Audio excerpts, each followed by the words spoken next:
Jeudi, le 28 août, est riche en publications économiques importantes, donc jetons-y un coup d'œil avec le calendrier économique. Je m'appelle Monica Gibson.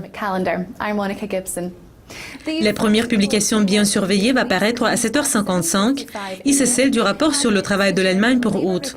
En juillet, le rapport a surpris à la hausse, comme les revendications au chômage ont reculé. Cependant, le taux de chômage désaisonnalisé est resté inchangé.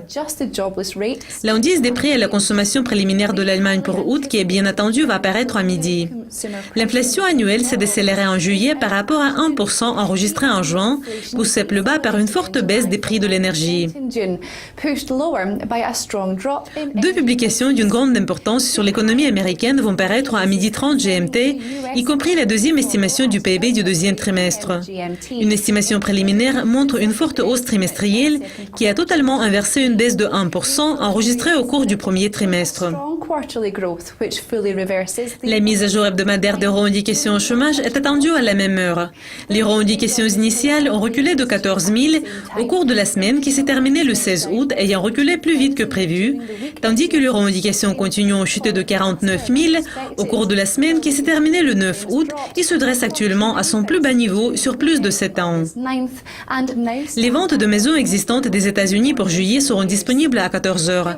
Les ventes ont connu une baisse inattendue en juin, suivant un gain de 6% enregistré en mai. Un événement suivant de l'ordre du jour va paraître à 10h45 du soir, lorsque les permis de construire de la Nouvelle-Zélande pour juillet seront disponibles. Le nombre de permis a bondi en juin, ayant atteint son plus haut depuis la fin de 2007. La confiance des consommateurs GFK du Royaume-Uni pour août est attendue à 23h05. L'indice a glissé en juillet, n'ayant passé qu'un seul mois dans le territoire positif. Deux publications bien surveillées sur l'économie japonaise en juillet vont paraître à 23h30. Et l'indice des prix à la consommation en est une. L'inflation annuelle a légèrement reculé en juin, ayant atteint 3,7% au cours du mois précédent. D'autre part, le taux de chômage a bondi en juin par rapport à 3,5% enregistré au cours du mois précédent. La production industrielle préliminaire du Japon pour juillet va paraître 20 minutes plus tard. La production a chuté plus que prévu en juin. La publication suivante va paraître à 1h et c'est celle de la confiance des entreprises de la Nouvelle-Zélande pour août de la Banque nationale du pays. L'indice recule depuis 5 mois, cependant il reste toujours à un haut niveau. Et la dernière publication de cet ordre du jour bien rempli est celle des mises en chantier du Japon pour juillet.